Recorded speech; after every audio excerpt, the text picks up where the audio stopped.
right. Greetings. Welcome back to Blackbird News, where everything is connected. How y'all doing? Good to see you. Welcome. It's Wednesday,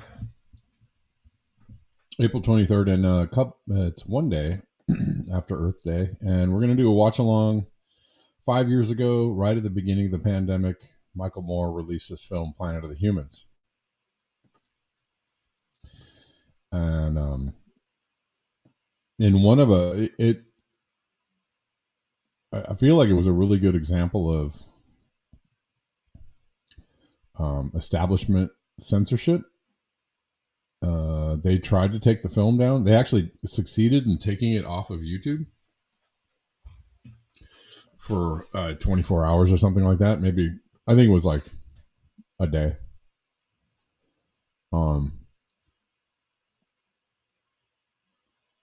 And the establishment climate community went after Michael Moore for putting this movie out.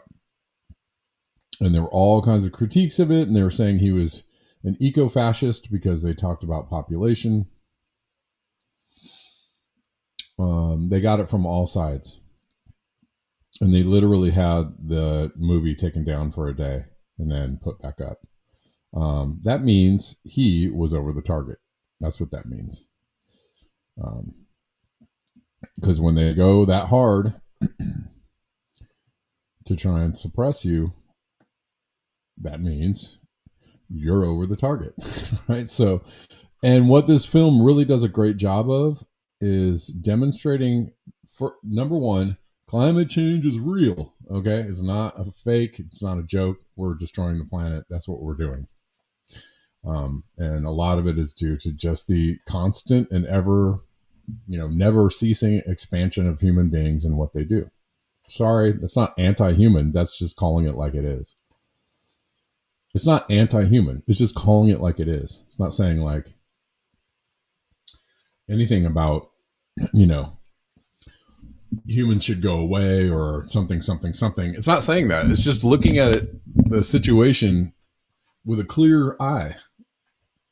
The more we do, the more we screw things up, right? The more of us there are, the more we screw things up. I think that is just one of the most simplest, basic, factual statements that you could, if you can't see that with your own eyes, then you're not looking. You're intentionally not looking.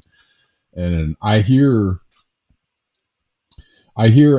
anti-climate change people admit to this all the time, just in their anecdotal stories about, something, something, something.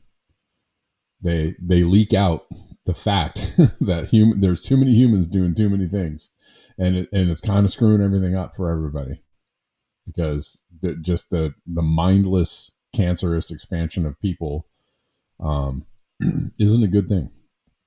It is a cancer. It is a cancer, because we can't control, we can't control how we do things. That we do things in a better way. We can't seem to do that. And we can't seem to control the scale at which we're not doing the great things. We can't control that. So those two things alone means we're in runaway.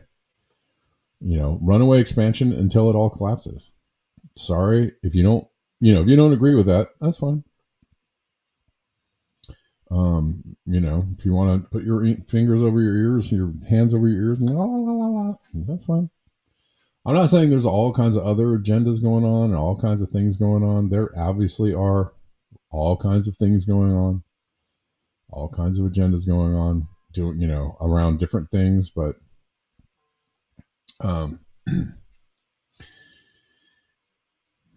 they also really shed a light on the fake green energy movement, right? Which is a thing that, a lot of people who don't believe in climate change point to as evidence that climate change isn't real. It's not evidence that climate change isn't real. It's evidence that they're trying to monetize, monetize us caring while they destroy the planet, right? And so I heard somebody saying the other day, I'm going to stop talking in a second. Somebody was saying, well, there's, if they really cared about climate change, they wouldn't be flying around in private jets and doing all the things. And it's like, no, true. They don't really care about climate change. That doesn't mean it's not happening. That is I don't know if you want to call that a straw man or a false argument. It's a false argument. It doesn't mean it isn't happening. They just don't really care, but they're trying to tell you that they care in order to get you to do certain things. That obviously is a thing that's happening. That's, that's green. That's going green, trademark, green energy trademark. That's a different thing than actually doing things for the earth that are beneficial. And as I've said many times, and as other people have said many times, the best thing you could do for the planet is not engage in the regular, everyday bullshit that they want you to engage in.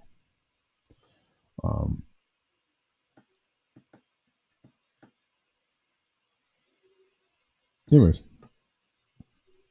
I'll stop talking. We're going to split this up into two parts because I don't have time to watch the whole thing in one go. I have other things to do today, but we'll watch the other part tomorrow. Let's see. And we'll just watch. I'll try not to stop too many times, but I will. I promise to interject here and there. 5 days. Hold on, let's go from the beginning. Oh, by the way, I'm not violating any copyright laws by playing this. This is for educational purposes. I'm using this under the fair use copyright laws. I am just showing this for educational purposes. That is it.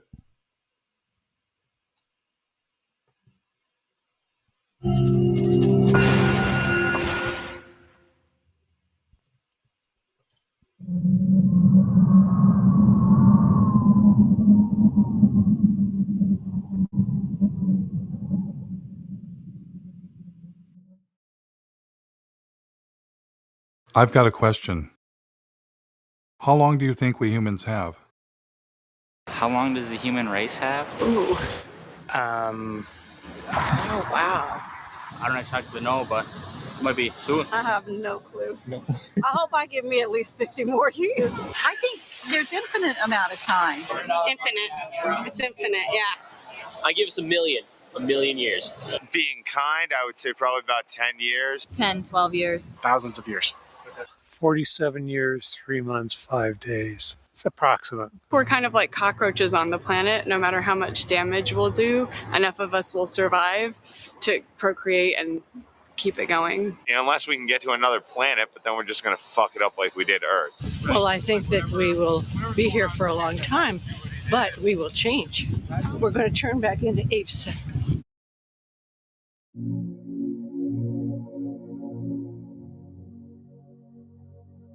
Have you ever wondered what would happen if a single species took over an entire planet? Maybe they're cute, maybe they're clever, but lack a certain, shall we say, self-restraint? What if they go too far? What if they go way, way, way, way, way too far? How would they know when it's their time to go?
Sleep optics. I'm trying to. I can't. It won't. I in order to play it in the Windows Studio, I have to have it so full screening. It will take it out of the video streaming.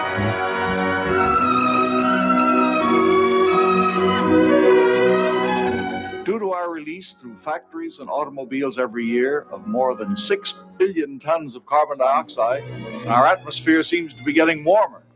This is bad? Well, it's been calculated a few degrees rise in the Earth's temperature would melt the polar ice caps. And if this happens, an inland sea would fill a good portion of the Mississippi Valley. For in weather, we're not only dealing with forces of a far greater variety than even the atomic physicist encounters, but with life itself. By the way, we're live on Rockfin, Rumble, YouTube, and X. Okay, so you can watch this on any of those platforms. That was 1958. We've known about the dangers of climate change for 6 decades. Back then, there was so much air pollution that would actually block out the sun. There was so much water pollution, rivers caught on fire. Forget throwing plastic bottles into the water. We tossed our cars in there. We also knew someday we'd run out of oil. For millions of Americans, this may be the worst weekend they've ever faced for finding gasoline to give them the automobile freedom they take as their due. I never doubted humans would find a better way, and I wanted to be part of it. A scientist sounded the alarm, and the modern environmental movement was born. Unless we do bring these chemicals under better control, we are certainly headed for disaster. Students all across the country organized the first Earth Day. At this point in time, it's very, very fashionable to talk about the environment, but as every day proceeds, we find very, very little concrete being done. As for me, you might say I was an early environmentalist. When I was 9 years old, a bulldozer began knocking down the woods near my home. I retaliated by putting sand in its gas tank. When I grew up, I became a tree hugger and moved to the wilds of northern Michigan to build a sustainable homestead and commune with nature. I wired my cabin for solar panels and heated with wood instead of fossil fuels. I wrote about sustainable living and environmental issues for the Mother Earth News and several news outlets. I traveled the country documenting invasive species, ecosystem collapse, and species threatened with extinction. I covered protests against destroying mountains for coal, and was once even confronted by the BP police. You're a journalist? Yeah. By all means, you can take all the pictures you want. Okay. We'll write a report, and then we have to send it to the FBI and the U.S. Attorney's Office. They'll call you. Through all of this, I kept wondering, why are we still addicted to fossil fuels? So I decided to begin following the green energy movement. What better place to check out how a renewable energy revolution is coming along than a solar festival in the Green Mountain state of Vermont, powered by 100% solar energy. Solar. I was having fun and got a chance to ask about getting solar panels installed. You can keep adding, so maybe every time you get a tax return, buy another solar panel. But then a little rain began to fall.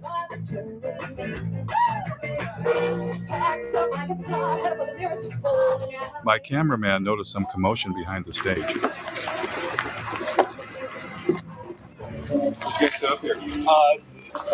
We'll buy a piece of generators in case we lose the power. Oh, so the festival's run off solar energy primarily? Primarily. You need to bring some of this stuff in just because we want to make sure we have enough power to not kill our fancy toys that we have lighting the stage. But the biofuel generator wasn't enough, so they wound up plugging into the electrical grid that we all use. The other inverter operating, it's actually pulling power in from the grid, charging the batteries. It's running backwards from the way we originally intended to do it, but that was disappointing. But after all, it had been raining. Maybe next time things would go better.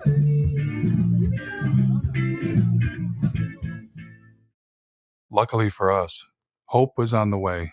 It's been a long time coming, but tonight, change has come to America. Green activists across the country cheered when newly elected President Barack Obama rolled out $1 trillion stimulus package with nearly $100 billion for green energy. Green was finally ramping up, and everyone wanted to be part of it. President Obama brought in environmental activist Van Jones from the Apollo Alliance with shovel-ready projects. They've got to put up tens of thousands of wind farms. They've got to put up millions of solar panels. Former Vice President Al Gore, who had a few years earlier released an Oscar-winning film, shared his ideas with the president. We have the opportunity now to create jobs all across this country, in all 50 states, to repower America. Al Gore had already encouraged billionaire airline owner Sir Richard Branson to invest big time in green energy. Branson is pledging future profits from his airline to the tune of perhaps $3 billion. $3 billion, that's with a B, to fight global warming. Is Al Gore a prophet? I just spelled profit.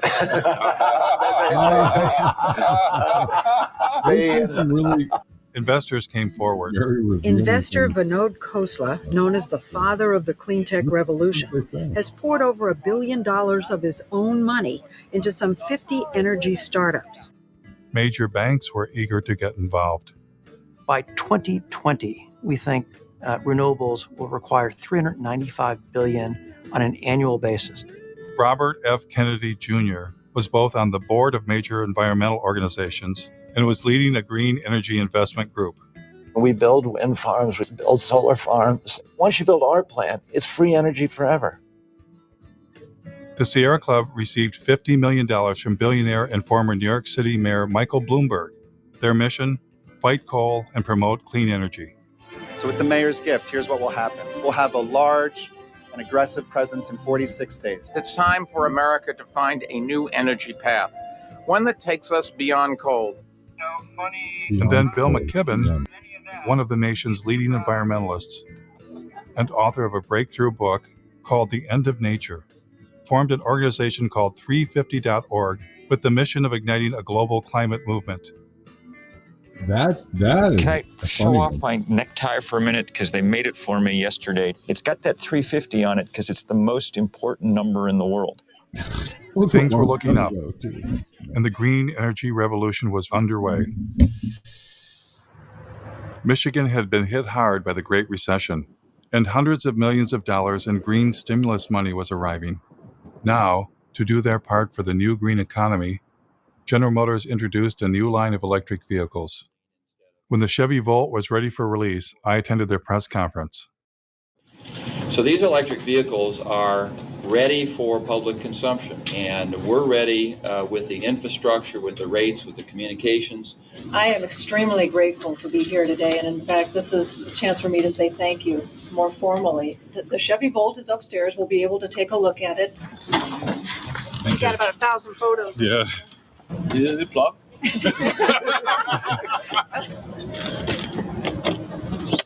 It's as simple as that. The batteries are in the trunk?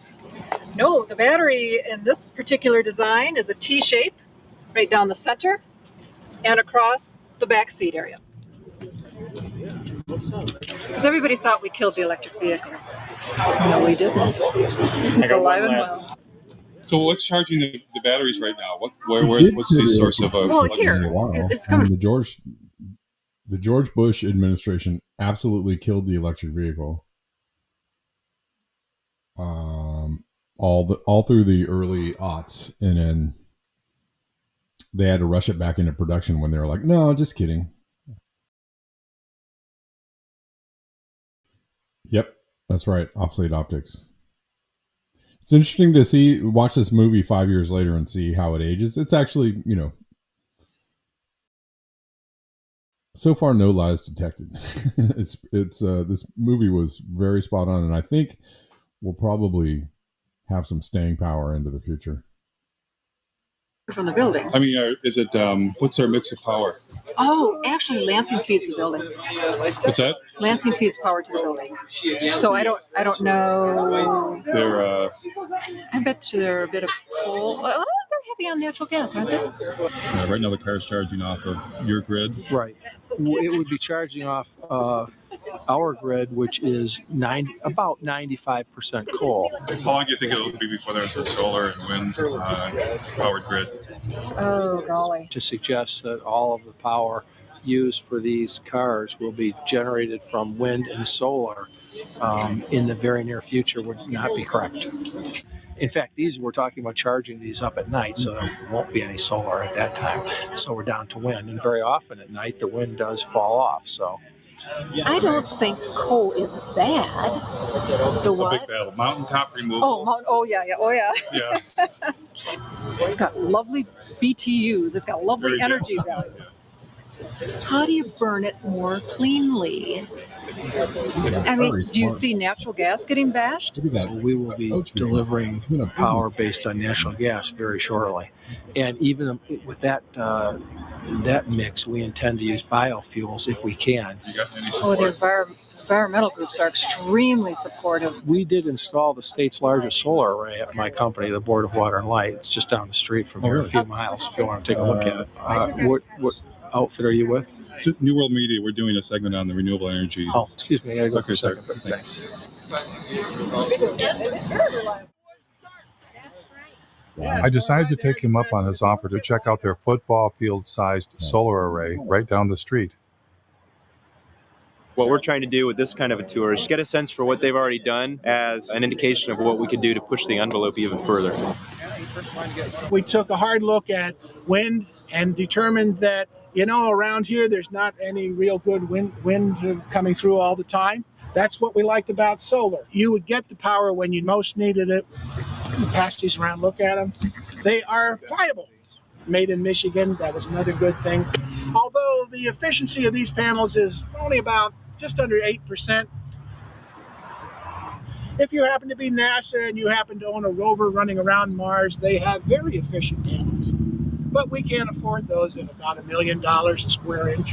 How many homes would this array provide electricity? The standard answer that we tell everybody is we're providing enough to meet the peak requirements of 50 homes. However, for most of the people that look at it a little bit closer, we generate about 64,000 kilowatt hours a year. Our average customer uses about 6,000 kilowatt hours a year. 6,000 into 64 is just a little over 10. We can meet the energy requirements for 10 homes over a year.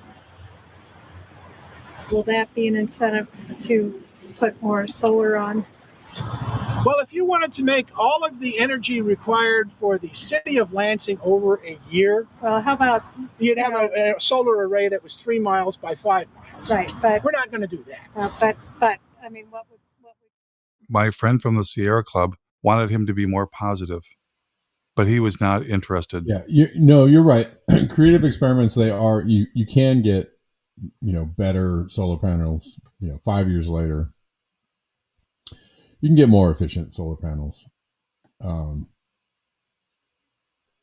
Again, it's not a perfect world, and you generally have to spend a lot of money to get a full solar system going.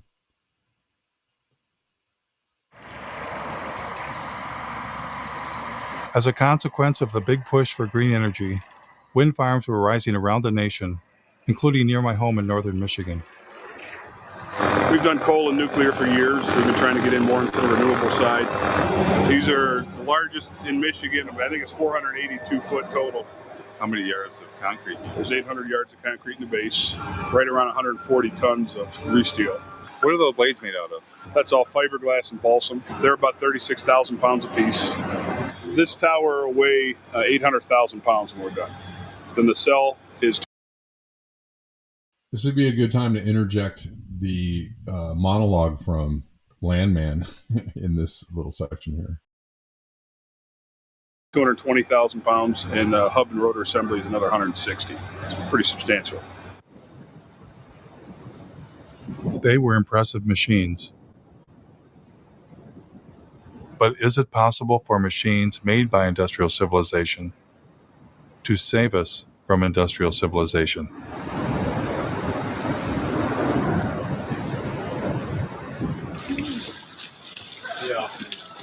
In environmental leader Bill McKibben's home state of Vermont, the Green Mountain State, a site was being cleared for the installation of wind turbines.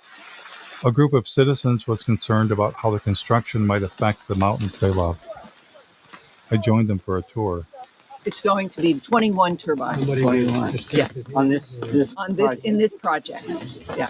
The estimate was maybe there would be 3 full-time jobs. If the goal is to try to make Vermont the leader in climate change, I appreciate looking to the sky in the hopes that we can do that. But more importantly, I'm personally looking at the ground thinking this is not the kind of legacy I'd want to leave to my kids. When I was a kid, we'd go hiking in these woods. We would be able to drink from the waters down the hill here. And now you have to question that. And how long are these towers supposed to last? 20-something years. 20. I know. It's just. Oh, wait a minute. You're it's kidding a me. nanosecond. 20 years? Oh, it's a nanosecond in the time of energy. Does anybody consider that this is mountaintop removal for wind instead of coal? Yeah, and we've even had people say if you can do mountaintop removal in Kentucky and West Virginia for coal, then it's about time that the rest of the country shared in the mountaintop removal too. Well, I think they're going to tell us to move back. The thing is you've got to have a fossil fuel power plant, backing it up and idling 100% of the time. Because if you cycle up or cycle down as the demand on the wind comes through, then you actually generate a bigger carbon footprint than if you just ran it straight. Do you ever go to things where they just go, well, that's not true, it doesn't matter, we're going to have the smart grid? Doesn't make any difference. You still got to have it idling, because let's just say the wind stopped right now, just stopped for an hour. You've got to have that power. What do you do? I'm a environmental health and safety consultant. I usually work with businesses to help them do things, but I would never work with scum like this. You didn't get me on camera doing this, did you? Not being judgmental or trying to play God, but we've got to deal with population growth and sustainable resources. We've all got to cut back. All this energy is supposedly going to heat a water park. We can find unique and different ways to waste energy. This is not a Vermont company. I mean, Green Mountain Power will be bought out by Gas Metro, and Gas Metro is owned by Enbridge, as I understand it, which is a big company, resource company in Canada, which is exploiting the tar sands, that wants to build the XL pipeline. They're all in bed together. It's still, we don't know the whole story. Have you asked Mr. McKibben to come see that? He thinks anything renewable is good. Yeah. So that's what I've heard people say. This is...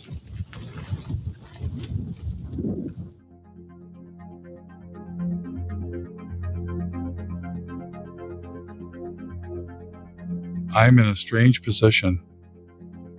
I'm against our addiction to fossil fuels and have long been a fan of green energy.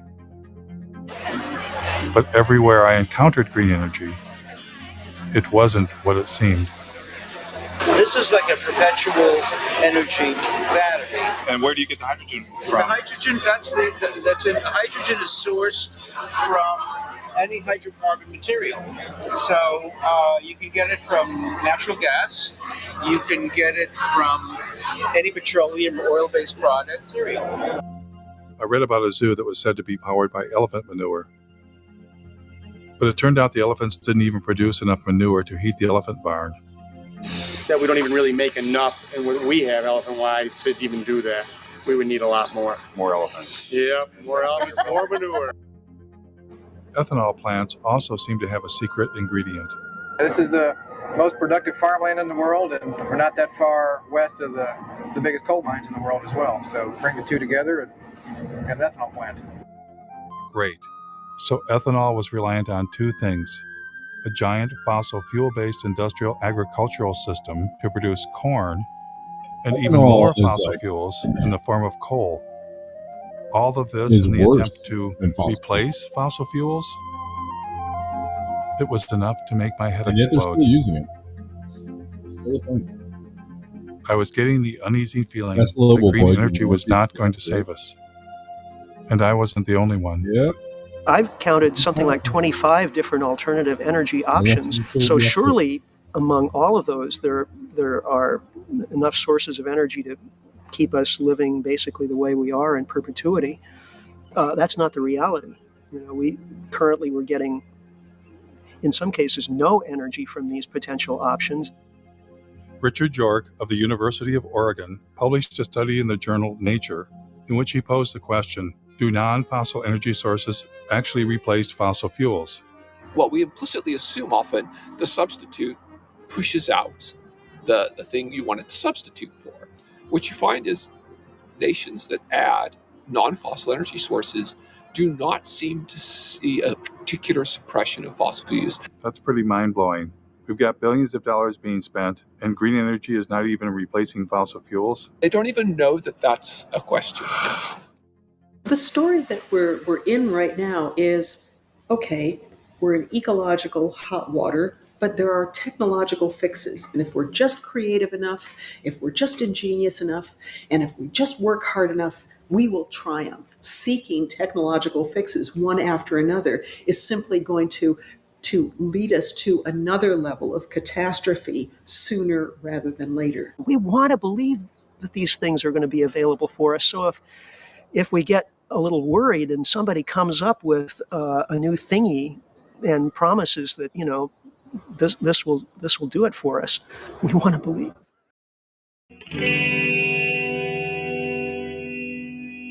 Because we're a little worried. Are we desperate to accept any idea that sounds alternative or green?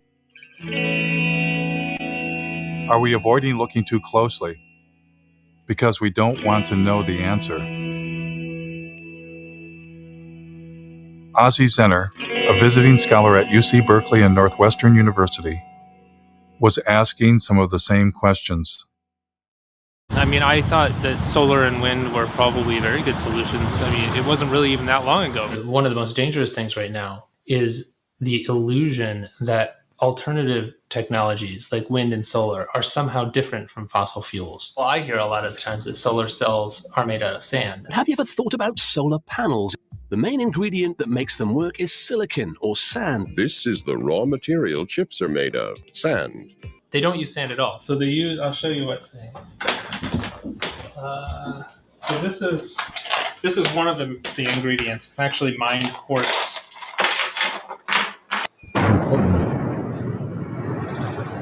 Spruce Pine, North Carolina, regarded as the finest source of high-purity quartz in the world for semiconductor, solar, and communication applications. But you can't use sand because sand has too many impurities. So you start with a very high-quality quartz and a very high-quality coal. And then you put those two together into an arc furnace and you melt them. The quartz is then melted with coal in a large furnace at temperatures of up to 1,800 degrees. So you need more coal to do that. So I get another coal out. So that's when we melt these together, we get silicon metal and carbon dioxide. And the carbon dioxide just goes off and you got rid of the carbon. This is a great demonstration of that it doesn't come from, it's just like, oh, there's sand. There's so much of it. We're just, that's all we need is some sand. He's dispelling that whole notion. But creative experiments, yeah. There is, I think that there's proof that solar power is an option and can work. Obviously, there's fossil fuel inputs to create the solar power and all that. And there's, then there's the life cycle of the solar panel, and there's, the fact that it needs to be recycled and or, upcycled or done, beyond all of that. I think the main thing is that they know they don't really want, people to have access to, quote unquote free energy. They don't want people, and they certainly don't want people off the grid or self-sustaining.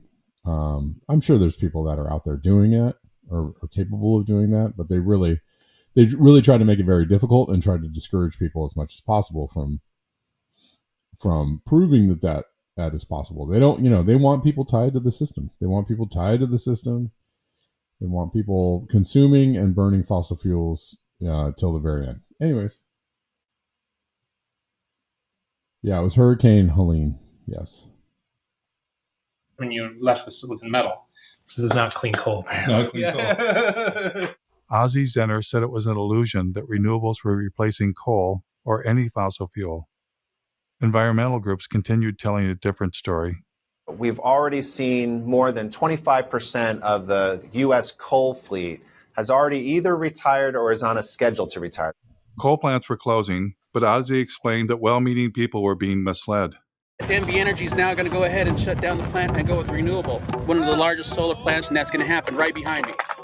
Since you can't replace a coal plant with solar, they're actually replacing the coal plant with 2 natural gas plants. And natural gas is a fossil fuel. This is the Las Vegas cogen natural gas plant. This is one of the facilities that's replacing the coal plant that's being shut down. This is the Sun Peak generating facility.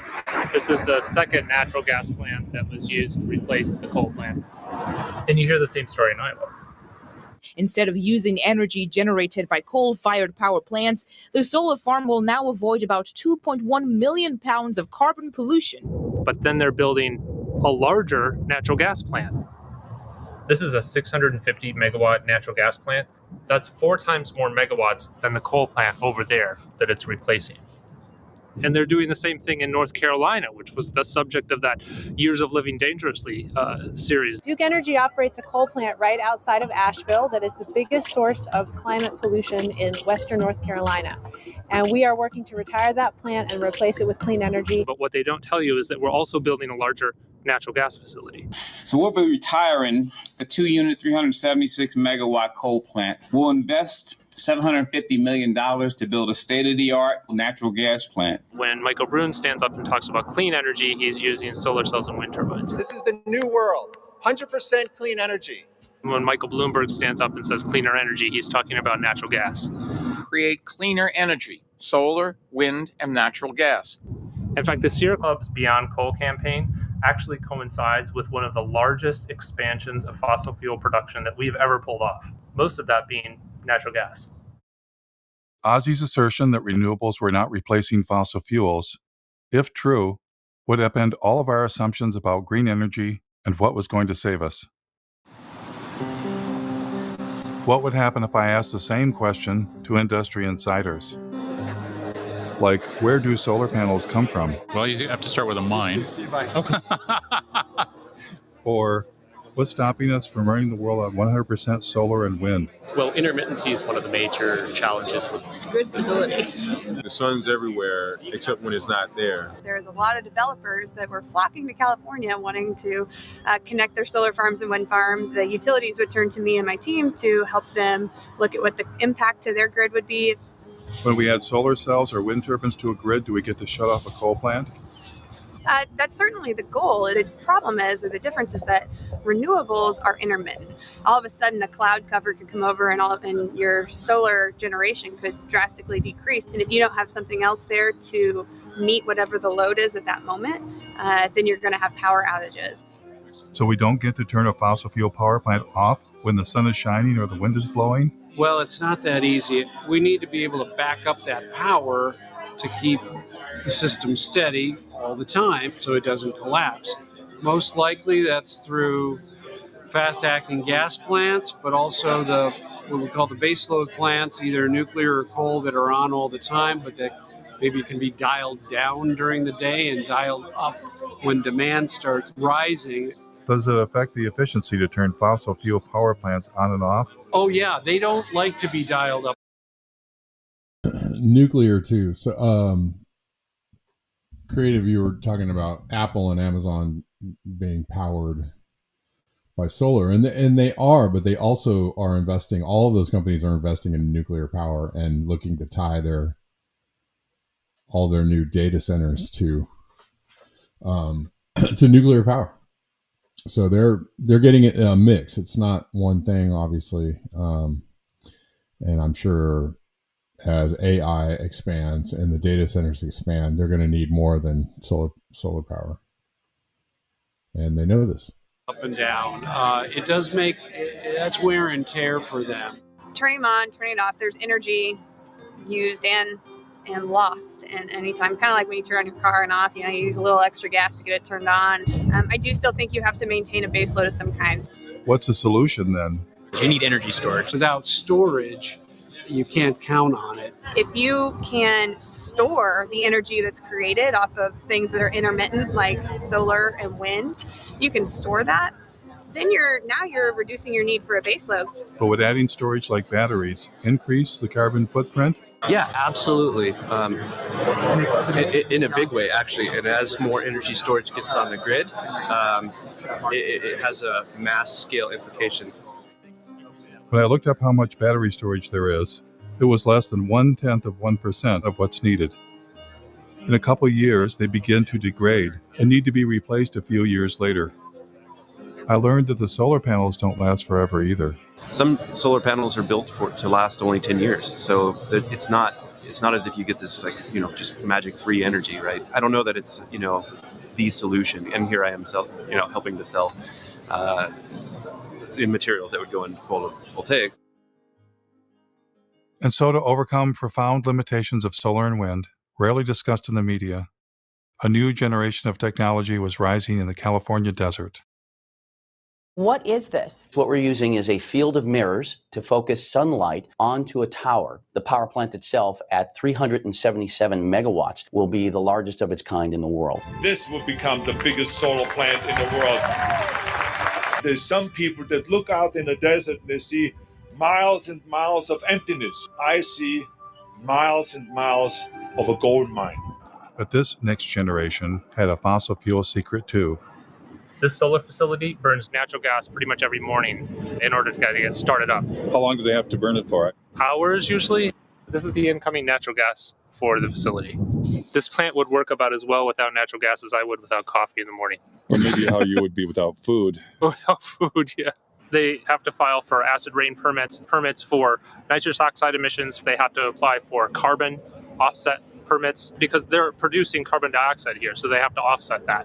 The whole thing is built using fossil fuel infrastructure, from the concrete to the steel to the mirrors to the backing on the mirrors. The sun is renewable, but the solar arrays are not. Oh, come on. There's got to be something renewable. So, glass is renewable. Glass is not renewable. Iron's renewable. Aluminum, that's renewable. I recycle my pop soda cans. I know it's renewable. Yeah, the problem with all of these materials is that it takes an incredible amount of energy to mine and process all of the materials that go into building something like this. You use more fossil fuels to do this than you're getting benefit from it. You would have been better off just burning the fossil fuels in the first place instead of playing pretend. That green energy has nothing to do with fossil fuels is apparently a story only meant for you and me. Here is Robert F. Kennedy Jr. speaking to oil and gas company insiders. It's a combination solar gas plant. It's a turbine that we just take from a gas plant, suspended from a big scaffolding, a tower, and surrounded by giant mirrors in the desert. The plants that we're building, the wind plants and the solar plants, are gas plants. What kind of game is being played here? I mean... Well, we're basically just being fed a lie. For instance, you'll hear about Germany running on wind and solar. 35% right now. 50% of their power. There were days this past summer when the Germans were generating 80% of their power from the sun. But Germany is still Europe's largest consumer of coal. Aber wenn in dieser Region die meiste Kohle gefördert wird, dann ist ja auch hier der größte CO2-Ausstoß. Only a small fraction of their energy actually comes from wind and solar. In fact, Germany is pushing forward with a large terminal that could import natural gas from the United States. Elon Musk, the founder of Tesla, when he announced his Gigafactory battery plant, he said it would power itself with wind and solar energy. Through a combination of geothermal, wind, and solar, it will produce all the energy that it needs. But in fact, it has lines connecting it to the same electrical grid that we're all connected to.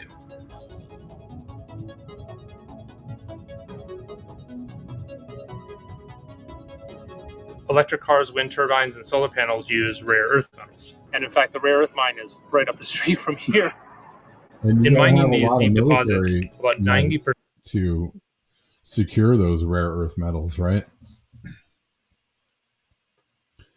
That's why we're interested in Greenland.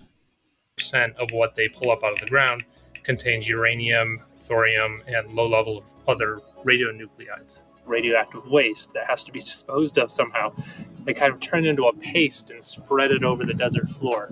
Well, that's good for the desert, right? Yeah, the desert loves that. Tesla's electric cars are built with aluminum, which uses 8 times more energy to manufacture than steel. They use lithium, which also rely on toxic mining, and even more graphite, which is one of the rarest forms of carbon. In fact, the investors wanted to open several new graphite mines after Tesla announced the Gigafactory. Apple claims to be 100% renewable. We never stop thinking about what's best for the planet. We now run Apple on 100% renewable energy for all of our facilities worldwide. And they did chop down a forest to put up solar panels near their North Carolina plant, but they didn't disconnect from the grid, and they can't. Duke says energy-hungry companies like Apple can never go entirely off the grid. They're still hooked up to our grid. Despite all the claims, I haven't found a single entity anywhere in the world that's running on 100% solar and wind alone. It turns out, you don't just need fossil fuels to run a place like Ivanpah. You need the devil himself. Or in this case, themselves. All of the mirrors that you see there are built by the Koch brothers, Guardian Glass Industry, a company that they control. Koch Carbon creates a lot of the inputs that are used to create the cement and the concrete and the steel. And not only that, they build the plants that builds polysilicon for solar cells. They actually their own solar line called Solar Molex. From every step of the process, the Koch brothers are there. But they're the evil doers. Yeah, the funny part is that when you criticize solar plants like this, you're accused of working for the Koch brothers. That's the idiocy in all of this. This absolutely cannot extend civilization's life. This relies on the most toxic and industrial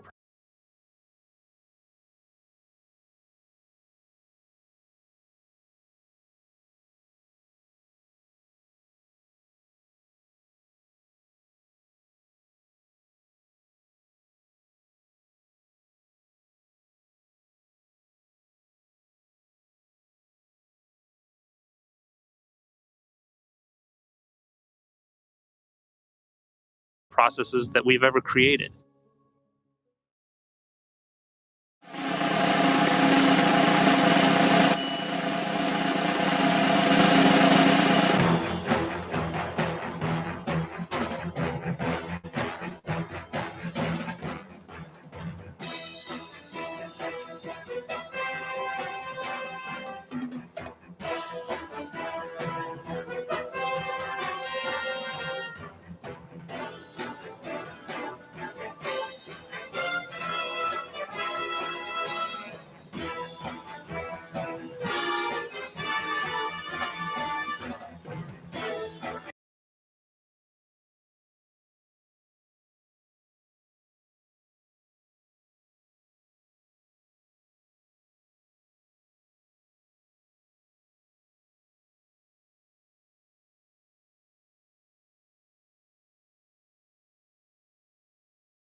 Are we back? Can y'all hear me again? I just had to refresh it.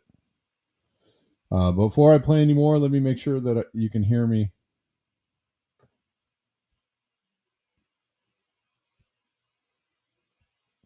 Everybody let me know if you can hear me and see the video again. I just had to refresh. I don't want to start playing it until I know.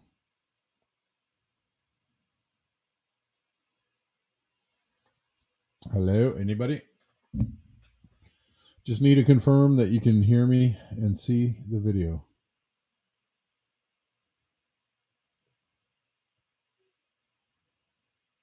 It's going? Okay. Cool.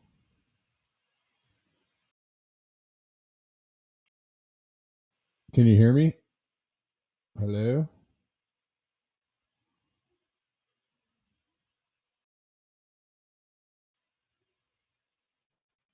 Y'all can sound as good? Okay, great. All right, thanks. I'm going to go back just 2 minutes.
Quite massive.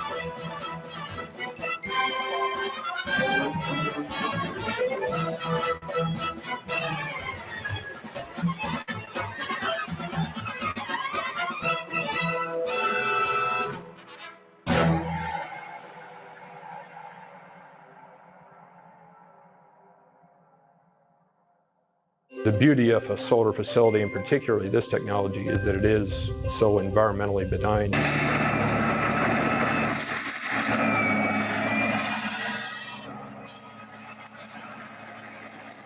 I hate these machines. Just are doing nothing. So. I too had once thought deserts could be sacrifice zones. I was wrong. Deserts are not dead. They are in fact full of ancient life.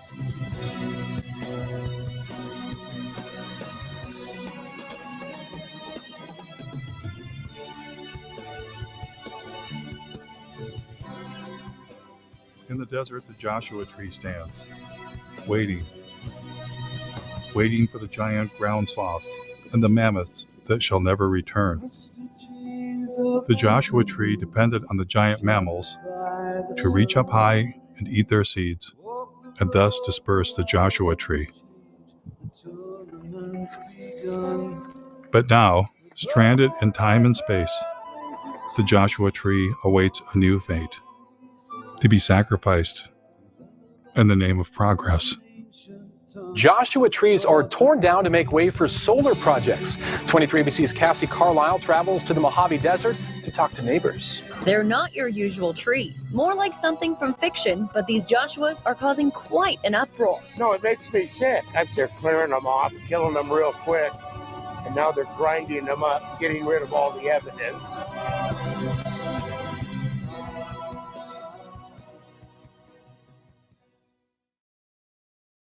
Not far from Ivanpah Solar, Daggett, California was home to several generations of solar arrays, including some of the first on the planet.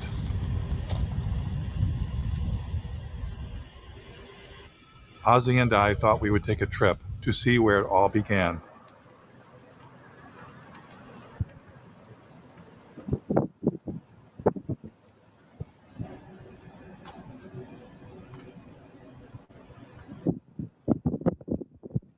This is one of the sunniest places in the planet, really. This the center of the solar industry. And they've been building and dismantling and building arrays here for about 40 years. Then we happened to run into the mayor of Daggett. I know the solar plants out there. My husband, back in, I'd say 83, 84, they worked out there building that solar plant out there. Yeah, the SEGs. And everybody here worked. How is that held up? Is it the job still here? No, jobs went bye-bye. They have their normal people that run the plant operators and stuff like that, the big wigs, they have that. Where that energy's going, I don't know. Were you originally optimistic that the solar would bring more jobs in the development with people? We really did. A lot of things come into this town, they come and go. They go really fast. Did you see this? Then Ozzy and I discovered that the giant solar arrays had been razed to the ground. Oh my God. I mean, this was huge. Kameshwari Kate, tell the name of this video. We are currently watching Planet of the Humans, released in 2020. Earth Day 2020. 5 years old. All right. We're going to do just a couple more minutes, and then we'll watch the rest tomorrow. It suddenly dawned on me what we were looking at. A solar dead zone. Look at the blowing sand. Yeah, there's sand everywhere. There's sand dunes forming around this area. Wow.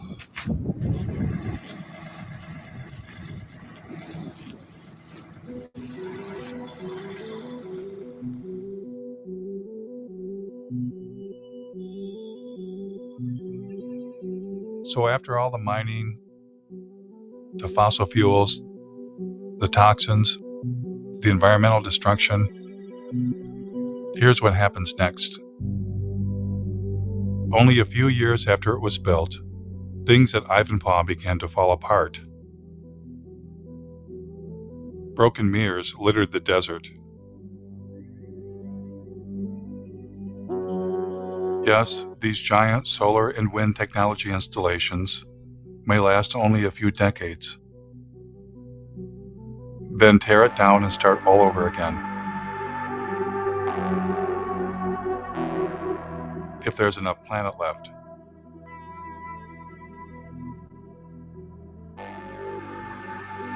It was becoming clear that what we have been calling green, renewable energy and industrial civilization are one and the same.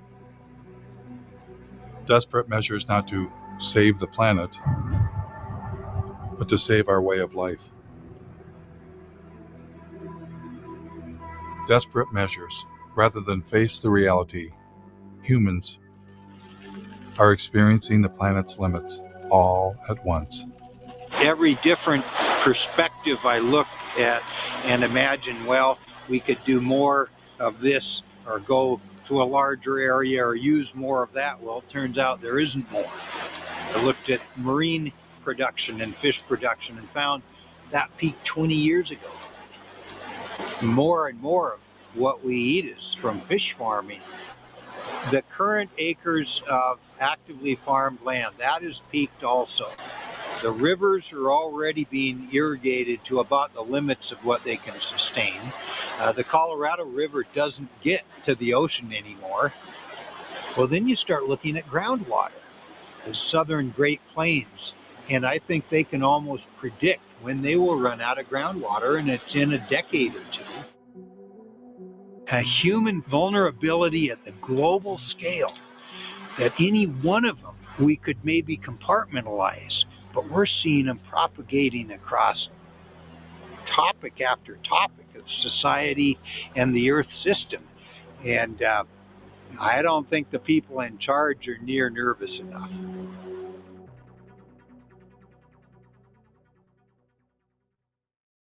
Though each of them takes climate change seriously, every expert I talked to wanted to bring my attention to the same underlying problem. There are too many human beings using too much too fast. As a global community, we really have got to start dealing with the issue of population. Population growth continues to be not the elephant, the herd of elephants in the room. Can a single species that's come to dominate an entire planet be smart enough to voluntarily limit its own presence?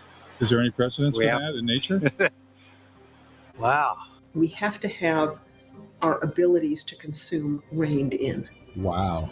Because we're not good at reining them in if there are seemingly unrestrained resources.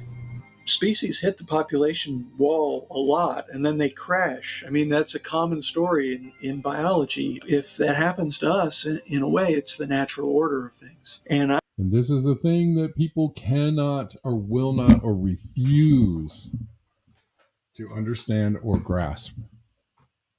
And it's unfortunate. I think we're going to stop right here and we'll probably finish the rest of this tomorrow. But, you know, that there are limits to growth for everything except for humans. And if you suggest that humans might hit a wall, you know, there's something wrong with you, or that is, you know, verboten. And it is one of the most ignorant ideas plaguing mankind right now. Yes, I know. And I agree that there are bad people trying to do bad things in the name of this phenomenon. I understand that. I agree with that. It's not that I can't see that.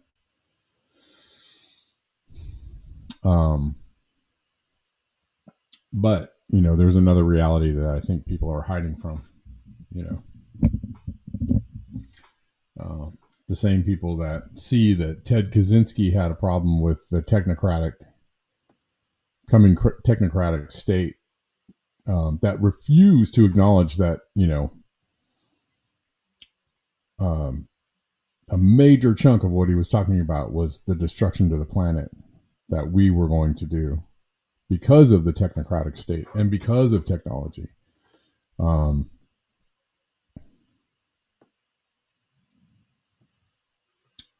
It's it's unfortunate and it's discouraging, and I think it's disingenuous too, because I feel like the people that are smart enough to see these other problems are smart enough to see this, and they just don't, for whatever reason. I don't know what the reasons are, and I won't begin to expound on that. But capitalism wasn't mentioned in the movie. No, I don't think so. But but not with a big finger pointing to capitalism bad. You're right. But I think they do ask a question about, they do ask the question of like how we organize ourselves on this planet. Yeah. Anyways, thanks guys for tuning in. If you want to support the channel, you all know Malthusianism. Yeah, that's right. If you want to support the channel, there's lots of ways to do it in the description box of whatever platform you're watching on. If you're on X, there's a link tree in my profile. So thanks for being here. We'll watch the rest of this tomorrow. This very well done, very prophetic, and very eye-opening film that was absolutely stomped on when it came out by the mainstream climate movement. Absolutely stomped on by people from, all sides of the political spectrum. And it was actually taken down for I believe a day or two. And that shows you how right on the money this film was. One of the better, I do like Michael Moore's films. I can't say that any one is better than the other, because they all, they have I feel like he didn't even produce this film. He executive produced it, but it was Jeff Gibbs. But this is a well done movie.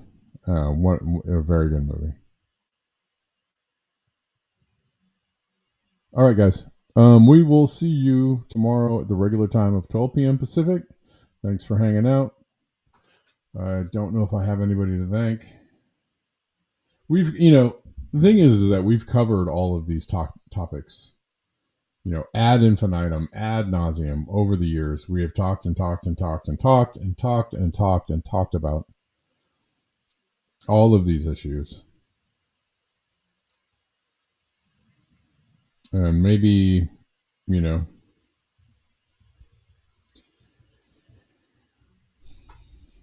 I'm feeling a little bit of cynicism at it all, or around it all, and I think a lot of other people have that same level of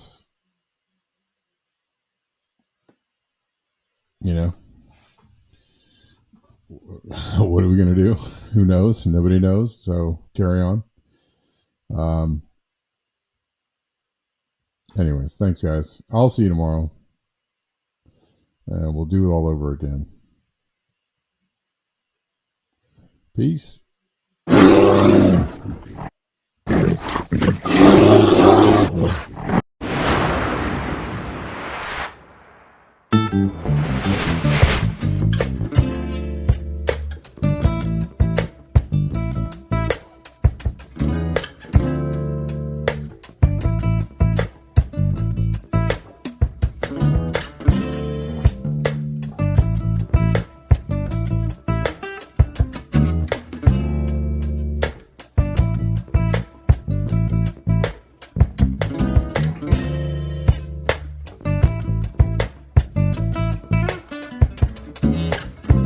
X is really trying to down this video. I know there's people watching on X. Thanks for watching on X. They're trying their very best to not release this video. doing things.